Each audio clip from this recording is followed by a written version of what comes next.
eu quero começar por cumprimentar todos aqueles que estão aqui conosco e dar as boas-vindas ao nosso momento de reflexão, onde, junto com convidados especiais, temos realizado e provocado aqui reflexões sobre temas relevantes na Via Consenso, que é este projeto maior. E estamos não só muito felizes com a interação que tem havido, como também com o interesse, participação, e agradecemos que todas as questões que queiram colocar, que o façam aí através do chat, que em momento oportuno eu e a Tânia vamos introduzindo nesta nossa conversa aqui, neste nosso momento de reflexão.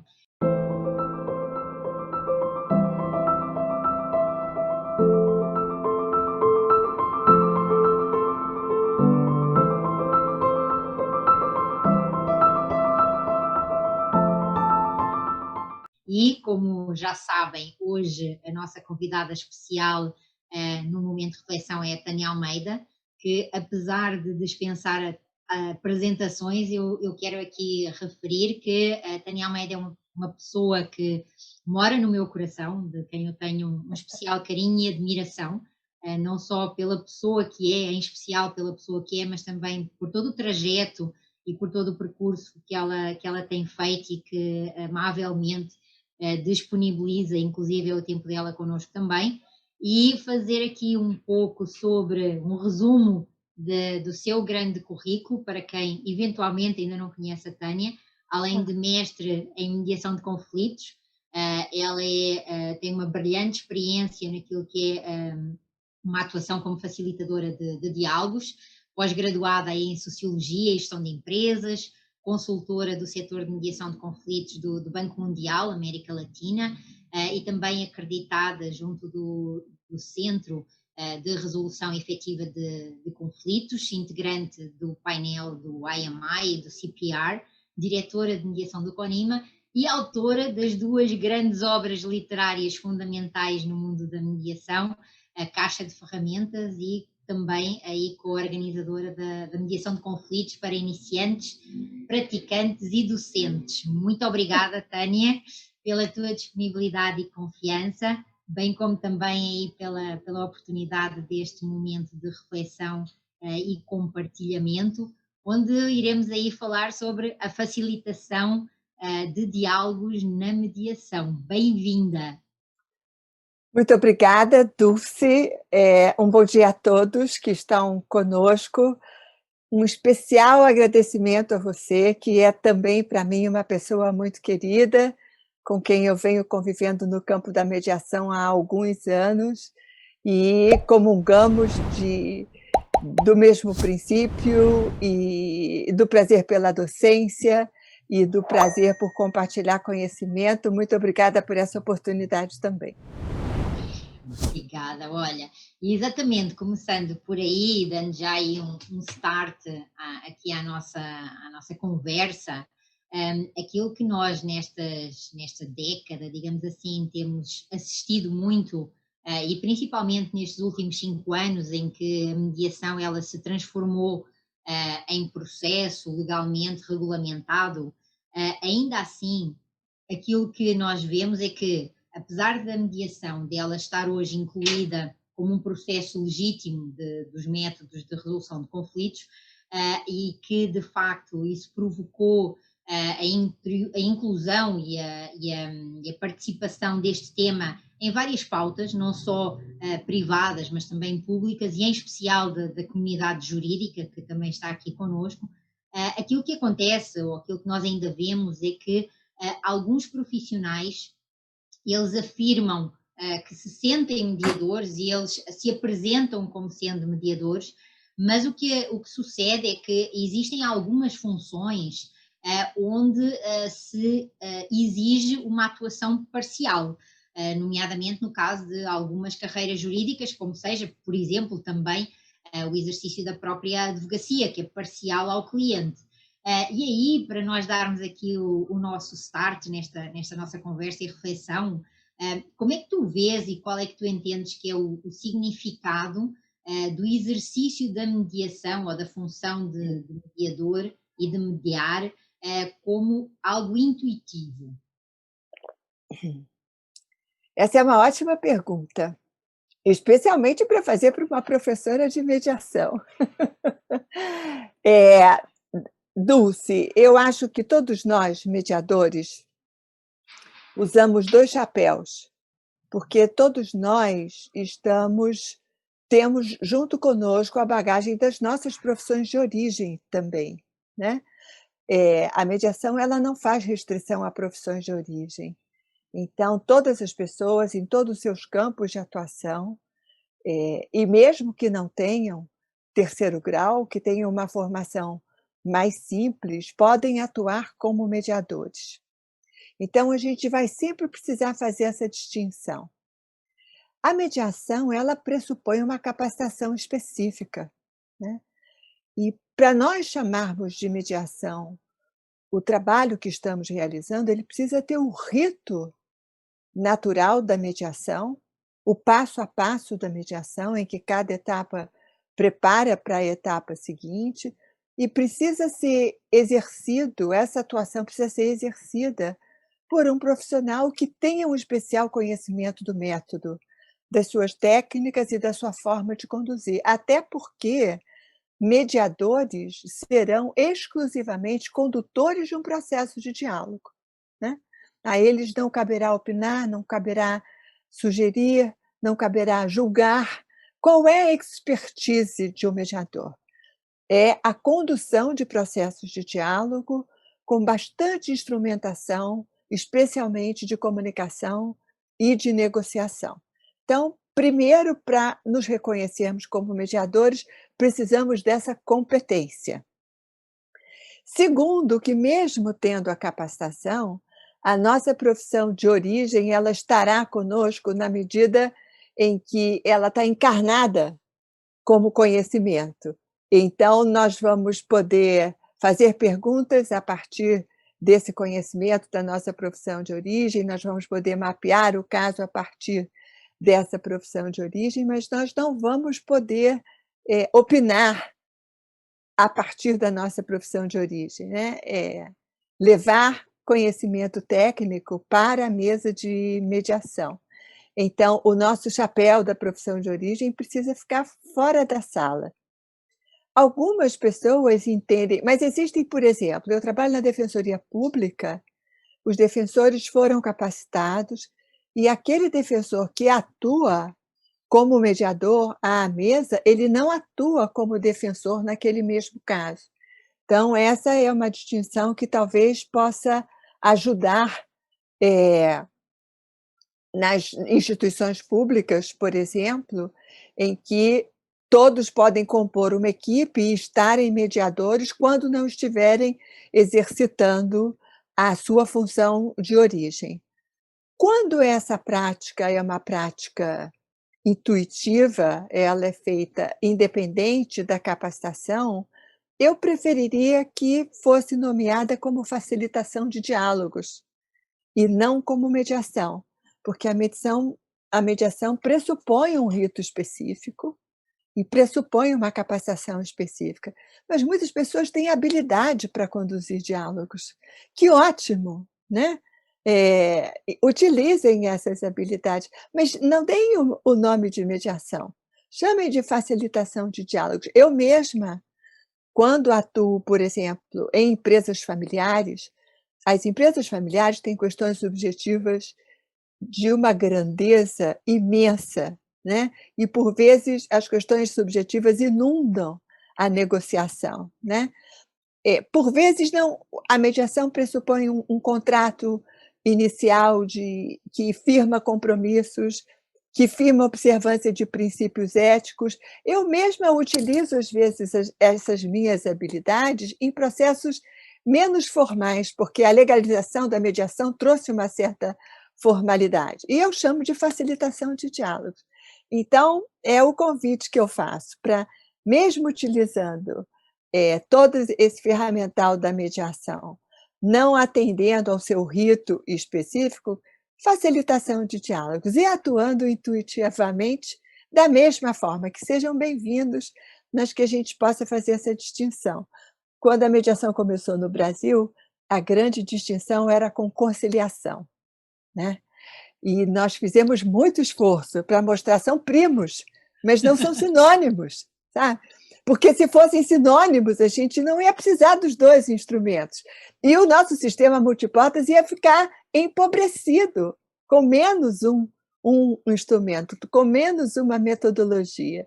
Então, interessante que a gente possa fazer essas distinções conceituais e também na forma de atuar, que possamos sempre usar das nossas habilidades, mas nomear corretamente para podermos formar uma cultura. É assim que eu penso, eu não sei como você vê essa questão também. Eu concordo e subscrevo na íntegra todas as palavras que tu disseste, e até porque eu vivenciei-as muito na prática. Eu recordo que a primeira vez que eu tive acesso àquilo que é a formação em mediação foi fazendo um curso de mediadora lá em 2002, 2003, foi quando eu iniciei a minha formação e eu era advogada. Então eu pensava como advogada. E quando comecei a ter contacto com temas, com áreas, com ferramentas, com técnicas do processo de mediação, eu dizia muitas das vezes: mas isso eu faço, mas isso eu uso, mas isso eu aplico. E é muito interessante tu dizeres isso, de trazeres que sermos especialistas em facilitação de diálogos não significa que estamos a ser mediadores e muito menos que estamos no papel de mediador. Então é quase como se nós estivéssemos aí a investir-nos num papel que tem uma função, que com a lei de mediação do Brasil e com o Código de Processo Civil e já de alguma forma com a Resolução 125, ela vinha a trazer um corpo. No meu caso, como em Portugal já era regulamentada a mediação, eu já trazia isso muito bem organizado na minha cabeça, mas essa questão de profissionalizar alguém, principalmente alguém que já tem uma prática intuitiva nessa facilitação, é muito mais interessante, porque a pessoa passa a entender que quando ela está a fazer aquilo que intuitivamente ela fazia, e por vezes surgia um resultado, ela dizia assim: tive sorte, não é? Aconteceu. E aquilo que nós estamos a trazer é que não foi sorte, foi que aquilo que ela fazia intuitivamente era uma técnica, era uma ferramenta, era algo que está cientificamente demonstrado, que já existem estudos que levam a fixar que a tendência de conseguir construir um determinado resultado naquele sentido é algo que tem um percentual muito grande. E eu costumo dar o exemplo da questão da empatia, porque existem pessoas que dizem: aquela pessoa não é nada empática, e com isso se fixa nessa crença limitante de que aquela pessoa não é empática e nunca vai ser empática. Quando também a empatia é algo que nós podemos trabalhar, podemos entender e podemos desenvolver e profissionalizar. Não de uma forma mecânica, não é, Tânia? Não de uma forma mecânica, mas de uma forma que seja com profundidade e com profissionalismo. E achei muito curioso quando também tu trouxeste a questão da desvinculação da profissão de origem, porque esse eu diria que é um dos, não sei se não será até o maior desafio dos indivíduos que decidem: eu vou ser mediador. E quando esse indivíduo diz assim: olha, eu além de ser mediador, eu vou continuar a praticar a minha profissão de origem, eu aí diria que é um duplo desafio, porque são dois chapéus, como tu estavas a dizer, não é? São dois chapéus na mesma pessoa. E existe também algumas questões em relação ao que é que significa essa desvinculação e ao que é que significa, por exemplo, a escolha do mediador e os critérios que levam os outros profissionais, designadamente os advogados, quando escolhem um mediador, porque é que eles escolhem aquele mediador e não o outro, e até que ponto é que o currículo daquele mediador e a sua origem têm ou não influência nessa escolha, como tu dizias, de estar impregnado. Como é que tu vês isso tudo aí também? Então, você sabe, nós duas trabalhamos na docência, né? E eu coordeno um curso que ocorre semestralmente e nem todas as pessoas que vão ao curso querem ser mediadores. Então, isso também nos ajuda nessa distinção que a gente está empenhada agora em fazer. 60% da turma vai para a prática, porque na capacitação nós precisamos ainda agregar a prática supervisionada, que vai nos ajudar, inclusive, a fazer distinção com as nossas profissões de origem, né? E os outros 40% vão para aprimorar habilidades. Então, você pode ser gestor, você pode ser terapeuta, você pode ser advogado e aprimorar habilidades para a condução de negociações do dia a dia, para a coordenação de equipes, né? Para aqueles que são gestores, por exemplo, né? Então, isso também nos ajuda a fazer essa distinção. Nós trabalhamos com uma planilha de competências e a capacitação ela não fica só vinculada à carga horária, o cumprimento da carga horária. Aquela pessoa precisa ticar lá uma série de aprimoramentos, né, nas suas competências. E um dos aprimoramentos é a boa distinção com a profissão de origem, né? É claro que está tão encarnada a nossa profissão de origem que ela pode aparecer no nosso estilo. Então, eu diria que quando trabalho com os advogados, na capacitação, eles têm um estilo mais diretivo, né? Quando trabalho com as pessoas que vêm da área da saúde, eu diria que elas têm um estilo mais subjetivo. Os primeiros, às vezes, são diretivos demais e precisam dar um polimento. E os segundos, às vezes, são subjetivos demais e também precisam dar um polimento, né? Então, o que a gente precisa saber é que esse lugar é um lugar diferenciado. Se a gente estiver fazendo muito parecido com o que já fazia, desconfia. Desconfia, porque tem aí alguma distinção que não se está dando conta, né? E esse aprimoramento, na realidade, ele é do dia a dia, porque os casos nos convidam a nos aproximarmos de conhecimentos já estabelecidos. E se a gente não tomar cuidado, eles acabam invadindo a nossa tarefa de mediadores. A mediação, quando recomenda decisão qualificada, esse é um dos cuidados que os mediadores precisam tomar na condução, significa que as partes precisam estar muito bem informadas sobre o que elas estão decidindo. E isso significa que todos os profissionais que podem oferecer olhar técnico, que não sejam o mediador, são muito bem-vindos. Então, e os mediadores recomendam às partes que procurem alguém que as ajude na questão contábil, na questão financeira ou na questão legal, né? Precisa estar parametrizado legalmente. Então, nós precisamos, no exercício dessa função, estar muito convencidos de que a assessoria técnica, seja ela de que natureza for, ela vai precisar vir de fora e não do mediador. Os dois chapéus não podem ser utilizados simultaneamente, né? Mas essa experiência que você compartilhou conosco, isso faz parte do aprendizado adulto. O adulto, ele não está virgem de conhecimentos. Ele traz uma bagagem. Então, ele ouve coisas que ele diz: ah, mas isso é muito parecido com o que eu faço. Ah, mas isso eu também faço. Ah, isso é um pouco diferente. E assim é o processo de assimilação de conhecimento do adulto. Ele vai fazendo uma comparação com o que ele já tem no hardware dele de conhecimento prévio e vai marcando distinções, né?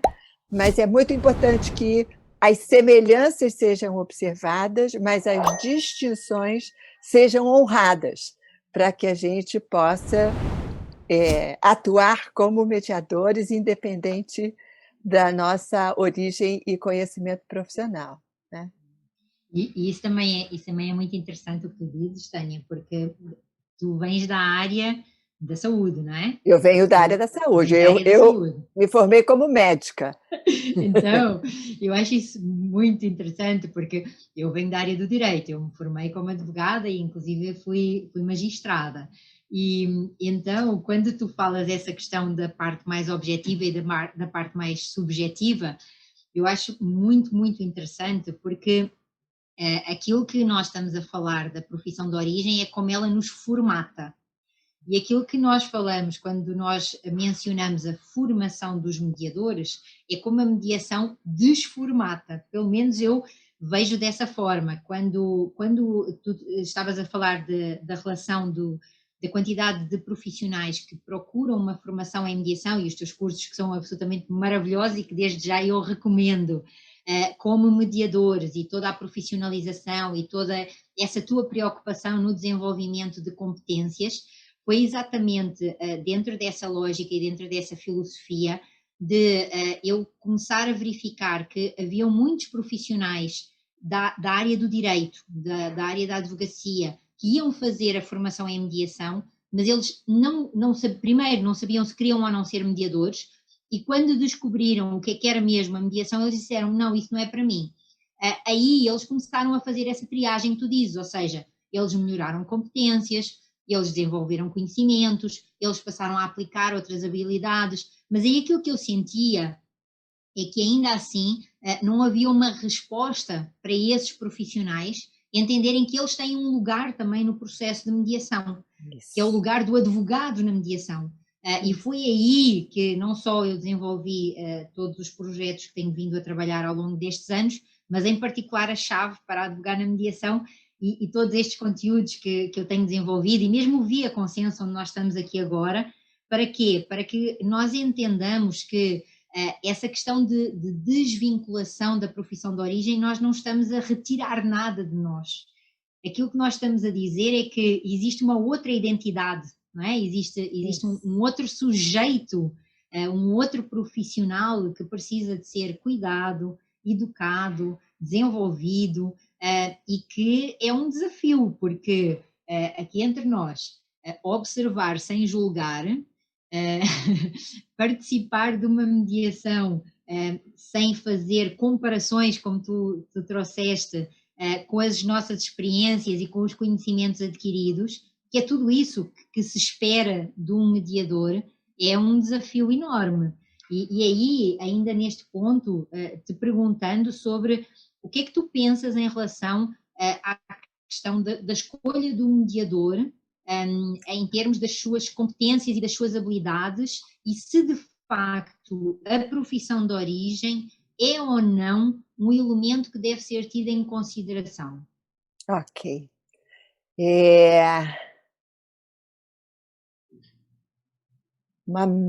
Uma mescla de ambos os conhecimentos, né? De forma geral, os advogados auxiliam na eleição dos mediadores. Se eu pudesse oferecer norteadores para a escolha de mediadores, eu diria: item 1 é alguém que tenha competência na condução de processos de diálogos colaborativos. Item 1, né? Essa é uma natureza de diálogo que inclui pressupostos muito distintos de outras formas de comunicação e, inclusive, da negociação direta.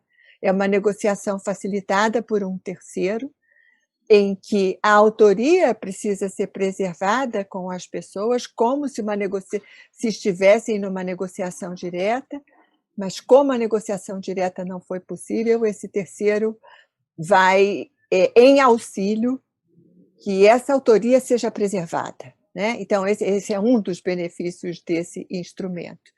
Então, para escolher um mediador, eu acho que o quesito primeiro é quem tenha especial conhecimento na condução dessa natureza de processos de diálogos, porque muitas outras conversas resultam em acordo, né?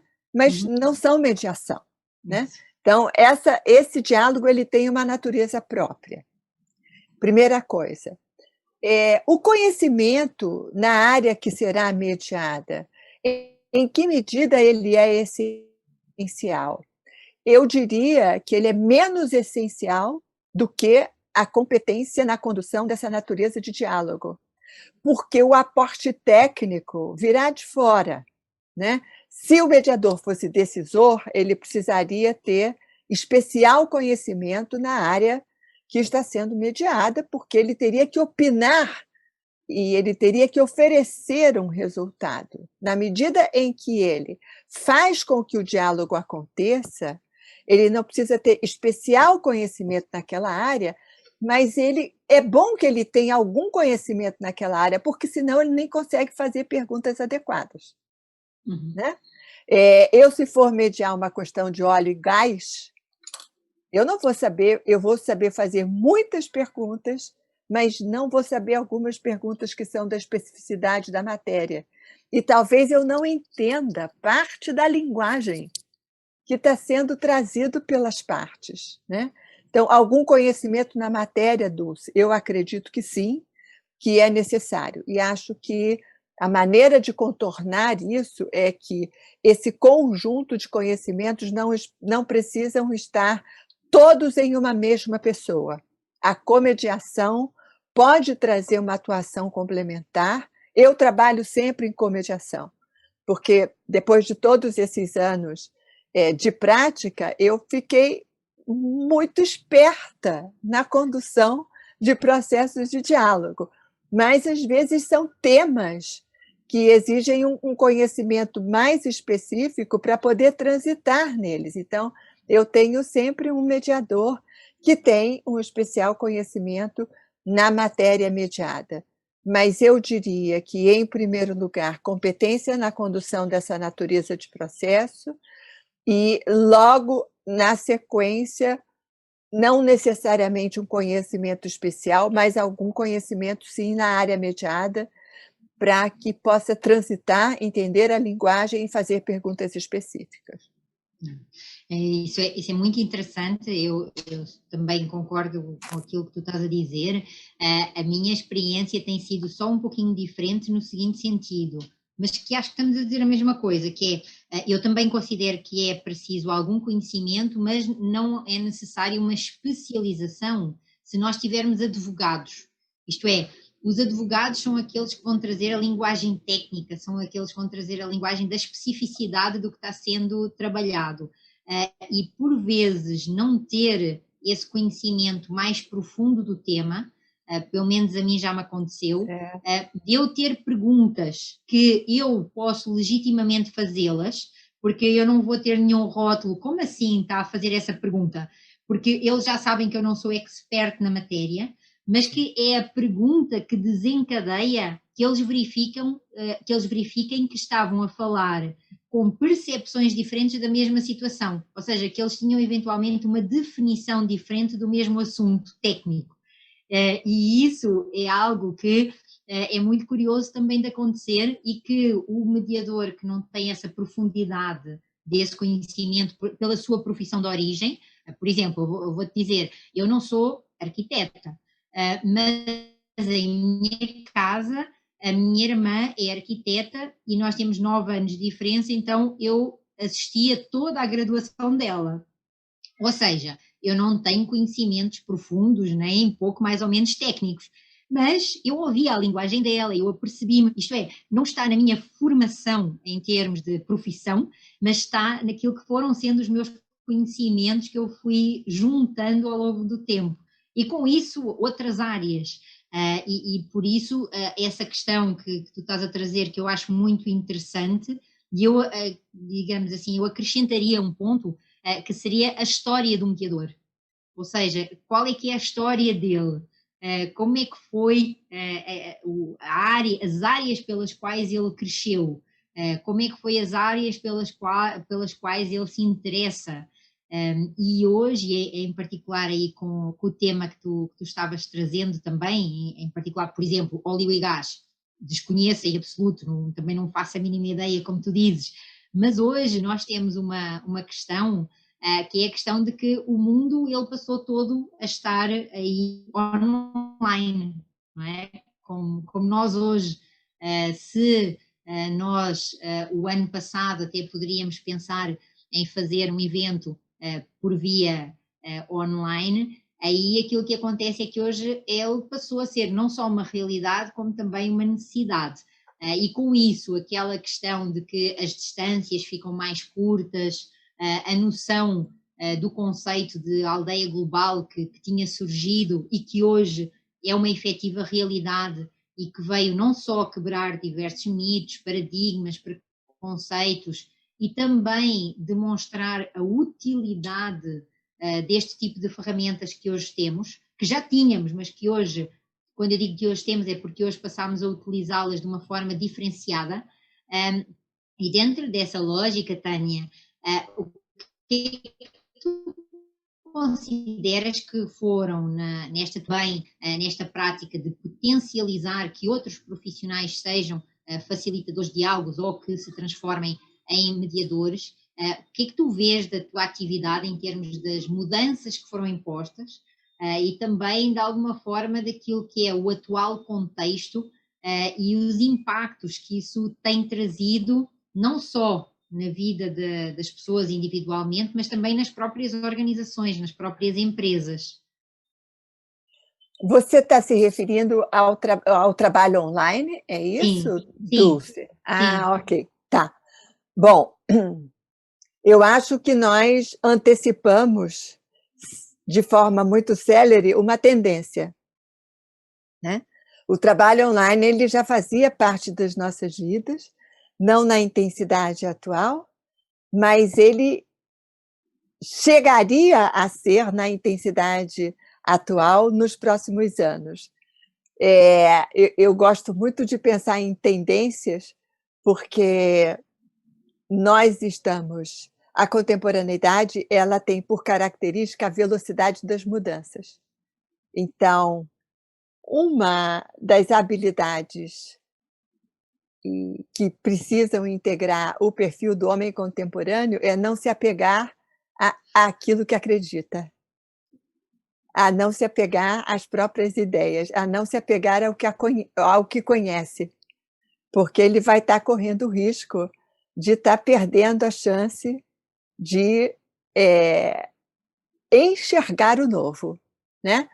Thomas Kuhn foi um homem que escreveu e cunhou a ideia de paradigmas. E ele trazia um conceito que é a de paralisia paradigmática, né? Efeito paradigmático. A sua lente de crenças, ela permite que você enxergue no mundo aquilo que ela acha coerente com o que você acredita, e você acaba não enxergando o que não é coerente com aquilo que você acredita, né? Então, tem uma passagem, por exemplo, de um congresso de relojoaria em Neuchâtel, na Suíça, quando foi apresentado o relógio a quartzo. E os relojoeiros suíços disseram: isso não é relógio, isso não tem mola-mestre, isso não tem toda a maquinária que um relógio precisa ter, isso não é relógio. Ele foi desprezado, a patente foi vendida, e anos depois, milhares de relojoeiros suíços estavam desempregados, né? Porque o relógio a quartzo ocupou a nossa cultura. Então, a questão online foi imposta nesse momento pela questão sanitária de forma quase que absoluta, mas isso viria no correr dos tempos, né? Assim como as negociações, elas vieram juntos, porque foram necessárias negociações dentro de casa para conviver 24 horas por 7 dias, negociações contratuais, home office, então negociações de trabalho, uma série de negociações estão sendo antecipadas. O ser humano que melhor absorve novidades é o ser humano curioso, né? O ser humano muito apegado às ideias e ao seu próprio conhecimento, ele fica menos atualizado nas questões sociais que se apresentam. Então, eu acho que o online ele está sendo antecipado, então não vai ter a volta ao não online na intenção existente, até porque nós identificamos uma série de desafios, mas uma série de benefícios, né? Os benefícios estão se mostrando talvez superiores aos desafios, né? Sim, concordo. Viabiliza, por exemplo, que a gente esteja conversando agora, sem que eu tivesse pego um avião e dormido, chegado com antecedência, passado a noite no hotel, etc, etc, todo aquele caminho que nós conhecíamos. Então, eu acho que é preciso que o nosso radar esteja sempre voltado para tendências. E como a nossa plateia de advogados é muito grande, fiquem atentos a um sistema multiportas de resolução de conflitos, porque ele não vai incluir só a mediação, ele vai incluir cada vez mais métodos pautados no diálogo. Já existem dezenas desses métodos, se nós formos numa câmara internacional, por exemplo, nós vamos encontrar. Então, atenção com as tendências. Existe uma advogada canadense, chama-se Julie McFarlane, que escreveu sobre o novo advogado, The New Lawyer, e ela fala das tendências, e ela diz: não vai ser ainda muito duradouro o tempo em que nós, advogados, vamos dizer ao cliente o que fazer, e vamos dizer ao cliente a melhor forma de conduzir a questão dele, porque nós é que detemos o conhecimento sobre como conduzir. Vai chegar a época em que o cliente vai chegar para nós e vai dizer: eu quero que seja conduzido dessa forma, né? Eu quero mediação, eu quero dispute board, eu quero uma negociação direta. Então, eu vejo com muito bons olhos, voltando à questão do online, e acho que a gente talvez pudesse, vou parar para respirar um pouquinho e para você também poder contribuir com o seu conhecimento, mas quem sabe na sequência a gente pode falar dos desafios e dos benefícios desse mundo da mediação online, certo? Boa ideia, ótima ideia. Eu em relação a complementar isso que tu estás a trazer, quando tu falas.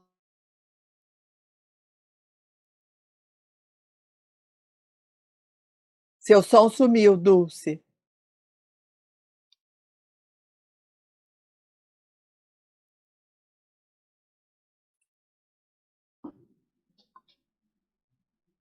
Oi?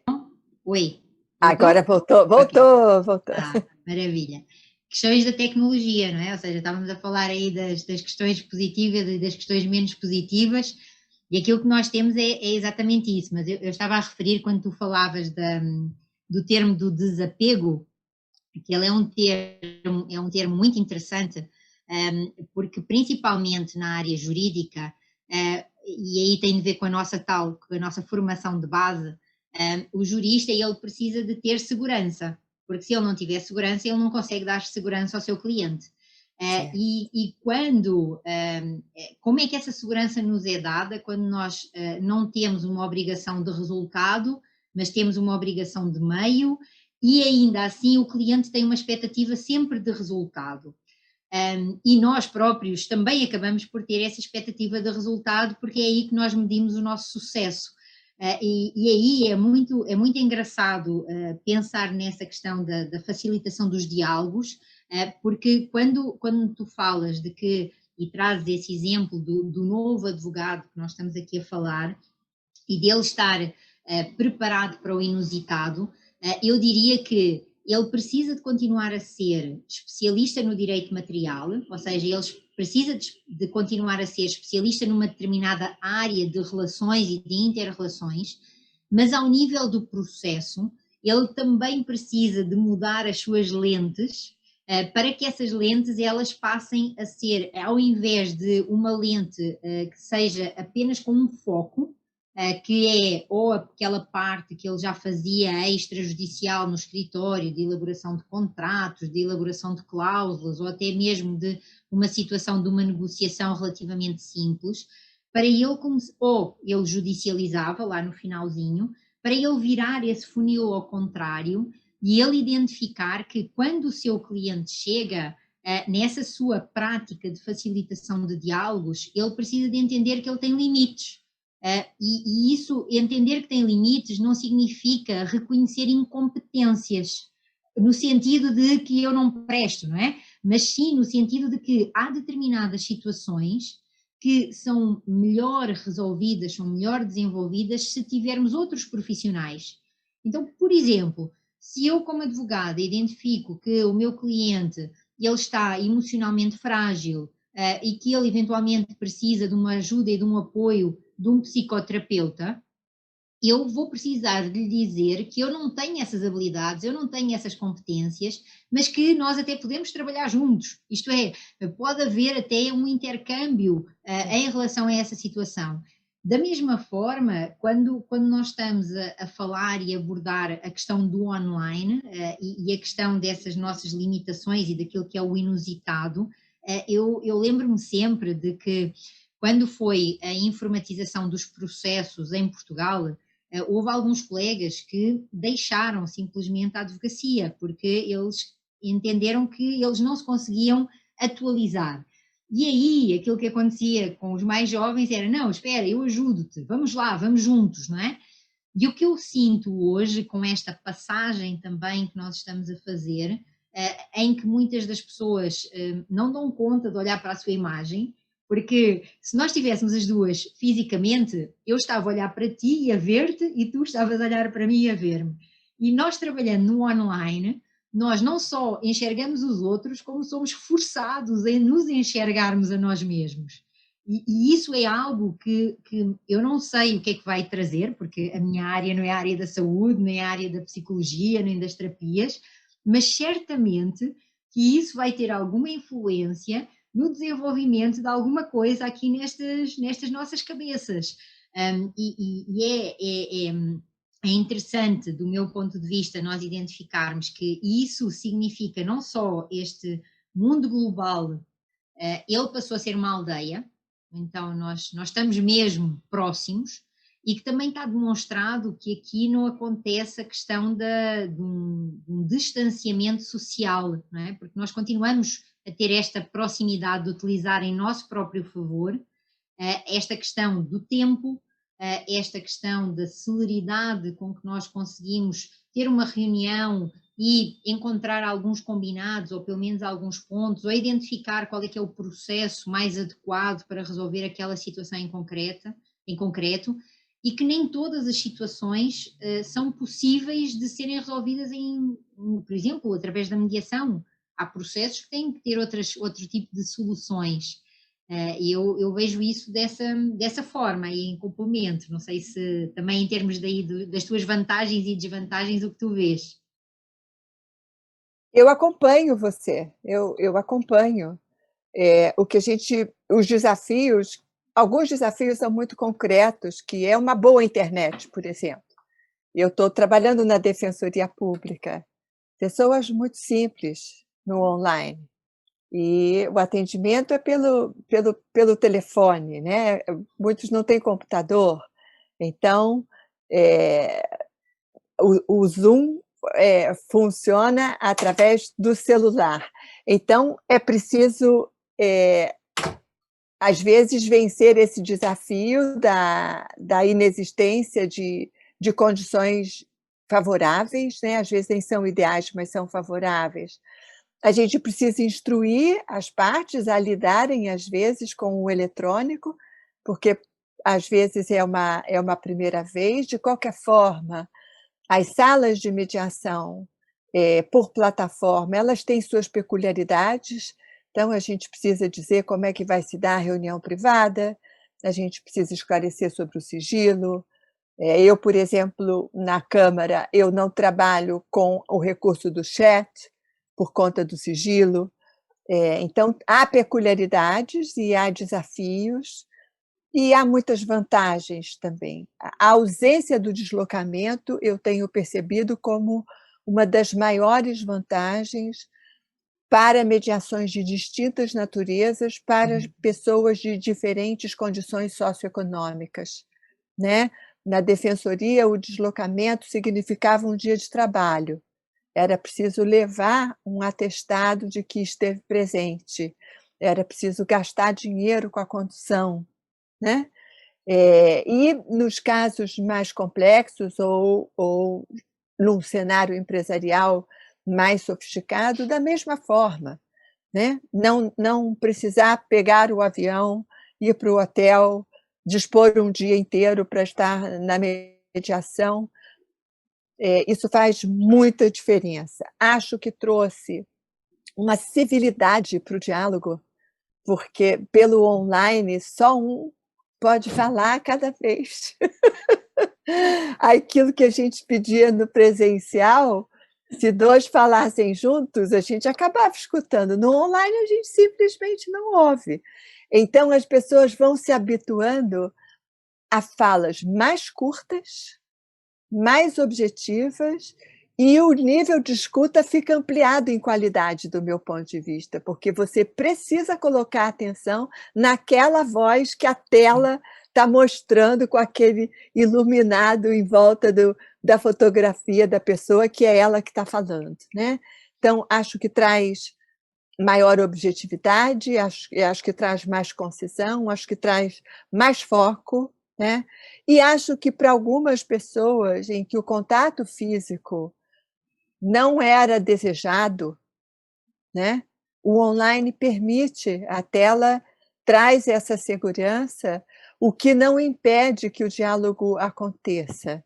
Então temos aí uma série de desafios, mas também uma série de benefícios para aproveitar disso que o incidental nos ofereceu, que é trabalhar online hoje muito mais do que presencialmente, né. Fantástico. Eu, por exemplo, Dulce, Hã.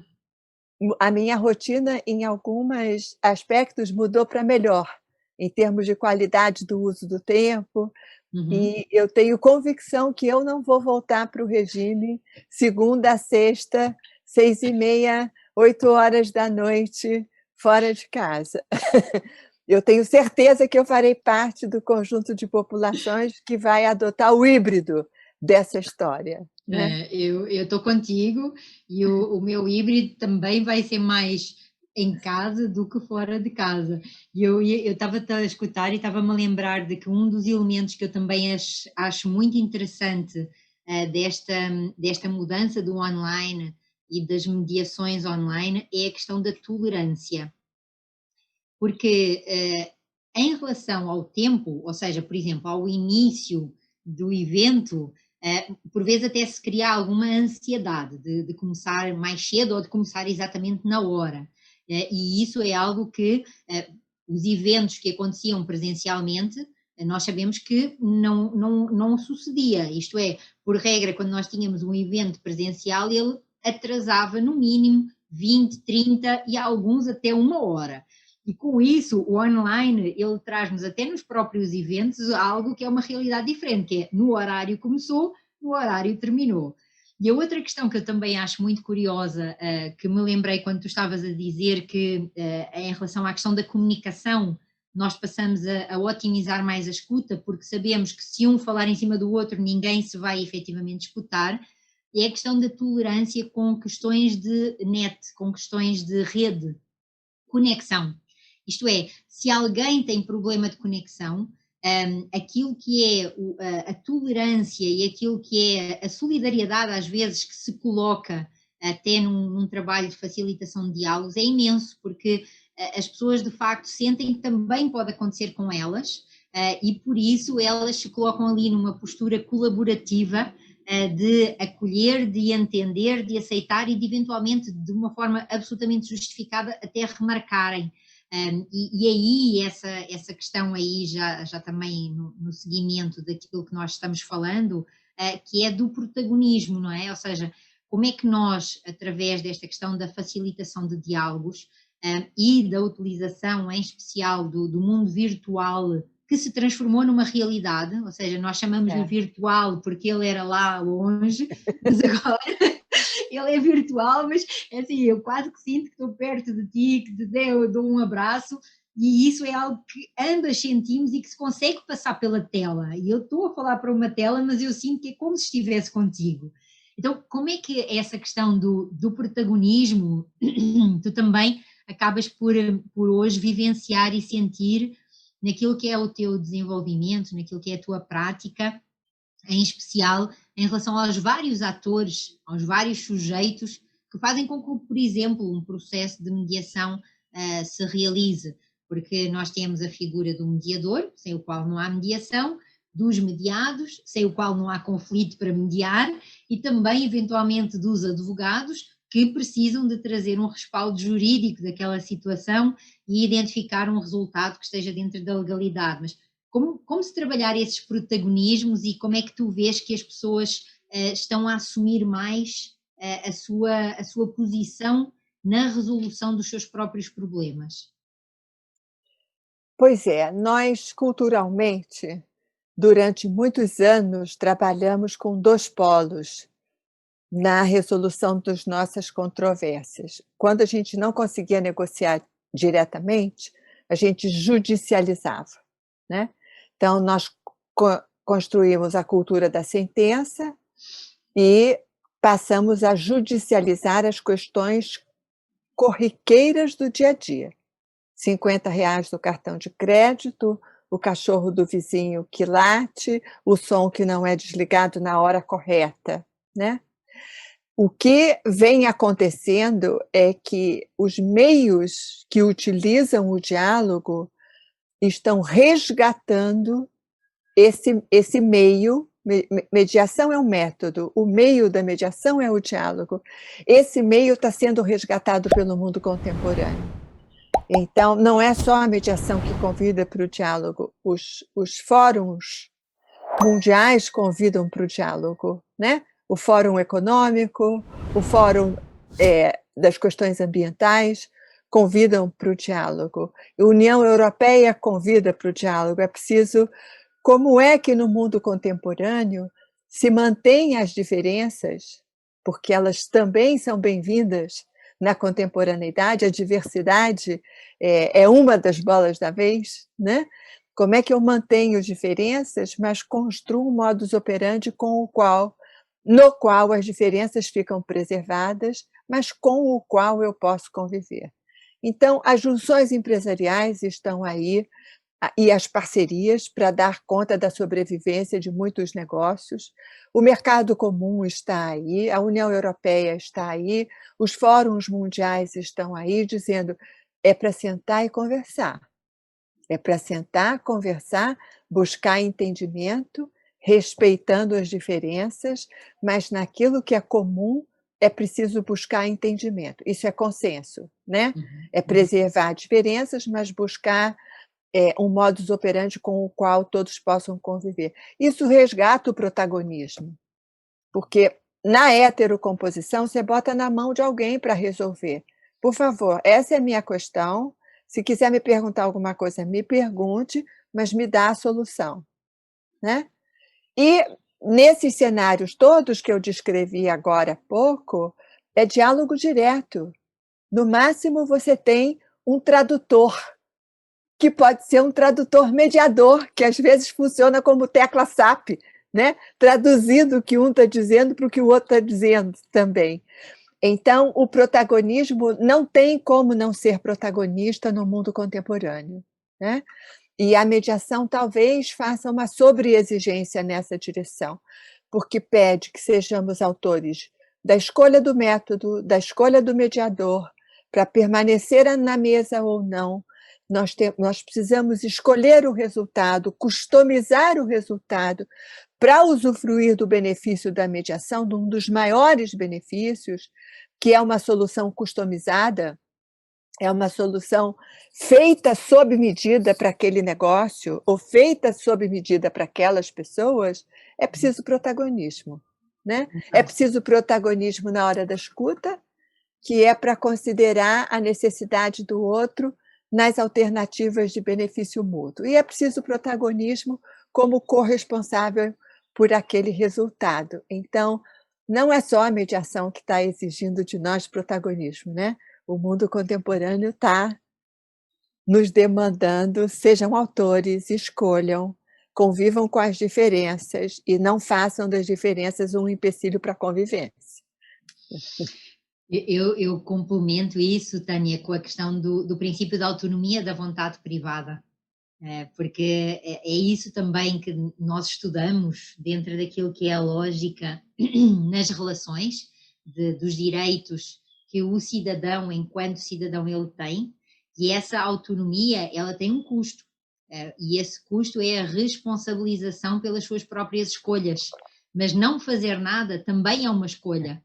E aquilo que tu trazes e de uma forma brilhante é exatamente essa questão de que a pessoa tem que entender hoje em dia e não pode não deixar de entender que não escolher também é uma escolha, ou seja, não fazer nada também é uma escolha. E isso de facto é muito interessante. E aí já o tempo passa rápido e o nosso já está a chegar aí ao final. E nós ainda há pouco recebemos aí uma questão da Maria, que ela diz que está a fazer um curso de capacitação em mediação e ela é socióloga de formação, ou seja, a sua profissão de origem é sociologia. E ela tem se sentido insegura a respeito de não ser advogada e de estar a fazer o curso de mediação. Eu penso que nós aqui já de alguma forma a tranquilizamos, que para ser mediadora não tem nada a ver com a advocacia, muito pelo contrário. Ser advogada e ir fazer um curso de mediação pode até trazer esta necessidade de ter que lidar com as questões da profissão de origem mais objetiva, mais do facto, mais da prova, que é um grande desafio para os advogados que vão estudar mediação.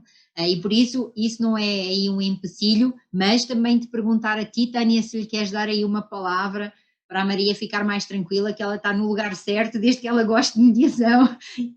Fique orgulhosa com a sua sociologia. A sociologia e a antropologia fizeram contribuições lindas para a mediação. Você se lembre disso quando estiver se sentindo a menor, ou conte para os seus colegas a ideia de rede que a mediação abre a mesa para as redes de pertinência das partes envolvidas, vem da sociologia, né? A ideia de protagonismo vem da antropologia e a sociologia prestigia muitíssimo também o protagonismo. Então, usufrua desse pensamento contemporâneo da mediação. A mediação é contemporânea porque ela é muito jovem. É por isso que ela não faz restrição à profissão de origem. É por isso que ela é uma transdisciplina. Ela foi bebendo de diversas fontes e a gente já não vê fronteiras entre essas fontes. Então, considere que a sociologia é uma das fontes. Então, você está sentada no lugar certo. Legal, é isso mesmo, Maria. E essa questão que a Tânia traz da transdisciplina, no meu caso concreto, foi aquilo que me disse assim: estou no lugar certo, porque é o lugar onde eu não tenho limitações de estudo. Isto é, qualquer área do conhecimento, inclusive as matemáticas aplicadas, uma das questões que nós estudamos dentro da mediação é exatamente, por exemplo, a teoria dos jogos. Ela serve para quê? Ela serve para nós desenvolvermos conhecimentos de lógica e que também vêm da matemática aplicada para essa abrangência grande. Então, você está no lugar certo desde que queira estudar e aprender sempre coisas novas, porque não há monotonia na mediação, né? E aí, Tânia, já aqui mesmo para o finalzinho, o Fernando também nos colocou aqui uma questão a dizer o seguinte: que ele gostaria de saber qual aí a nossa opinião sobre a possibilidade do profissional, do facilitador de diálogos, de adotar, de adotar modelos ou métodos mistos. E ele fala aqui no MED-CONS, mediação-conciliação. Então, eu penso que nós temos que fazer aqui uma distinção entre facilitadores de diálogos e mediadores e adotarmos estes métodos, mas aí passo-te a bola para ti. Eu não gosto do MED-CON, né? Porque a gente corre o risco de não ter fronteiras nítidas entre os dois instrumentos. Eu gosto do MED-ARB, eu gosto do ARB-MED. É tão nítida a fronteira que não há dúvida quando a gente está no cenário e quando a gente está no outro, né? Então, eu prefiro, se houver esse mix, que se chame de facilitação de diálogos, né? Voltando ao tema que a gente visitou lá no comecinho. Isso, né? perfeito. Eu subscrevo na íntegra. Para mim, não existe essa questão de que há modelos de mediação e que há um modelo de mediação mais facilitador e há um modelo de mediação que é mais avaliativo. Isso para mim são escolas de negociação. e não método em termos do processo de mediação. Quando nós falamos de facilitadores de diálogo, aí é facilitador de diálogo, ponto. Nós não estamos a introduzir-nos em que tipo ou que estilo de processo. É aquilo que forem as características e o perfil da pessoa. Mas, de facto, mediação e conciliação, elas têm uma linha muito ténue de diferença, mas que no meu caso eu tenho, eu tenho inclusive utilizado essa linha para considerar a conciliação como um método híbrido. Porquê? Porque apesar dela ser um modelo de autocomposição onde os próprios intervenientes vão decidir qual é que é o seu resultado, a partir do momento em que eu tenho um terceiro que está legitimado para dar uma sugestão, receber uma sugestão condiciona as nossas vidas. E por isso eu entendo que receber uma sugestão condiciona a minha autonomia. Logo, ele não é heterocompositivo, porque o conciliador não vai impor uma solução, mas a sua sugestão pode condicionar a minha decisão. E por isso eu também diria que fazer um método misto de mediação-conciliação não se deve não faz sentido para mim, e muito menos ser um mediador a dizer, olha, agora eu estou como mediador, mas agora eu já estou como conciliador. Então são os processos em si que são distintos. Bom, Tânia, dar-te aí a palavra no nosso finalzinho e aí cumprindo também o nosso horário de partida, sendo que não temos que ir a correr para o aeroporto, mas agradecer-te e dar-te aí também a voz para tu também te despedires. Especial agradecimento a quem esteve conosco nesse pedaço de manhã, o que estimula. Eu estou olhando aqui o chat e todas as perguntas que você trouxe são demonstrações de interesse, né, e de apreço pela nossa conversa. Quero agradecer por isso e quero especialmente agradecer a você, que foi a pessoa que viabilizou que esse momento acontecesse. Então, também, como algumas pessoas que estão escrevendo no chat, a palavra gratidão também é a que eu usaria. Muito obrigada a todos.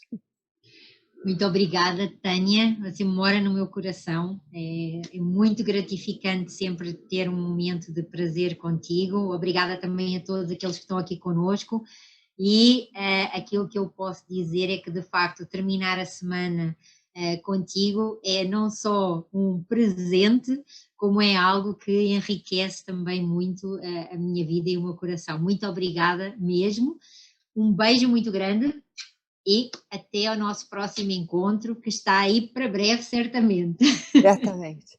Um abraço a todos, um abraço. Obrigada. Tchau, Tchau, tchau. tchau. Tchau, tchau.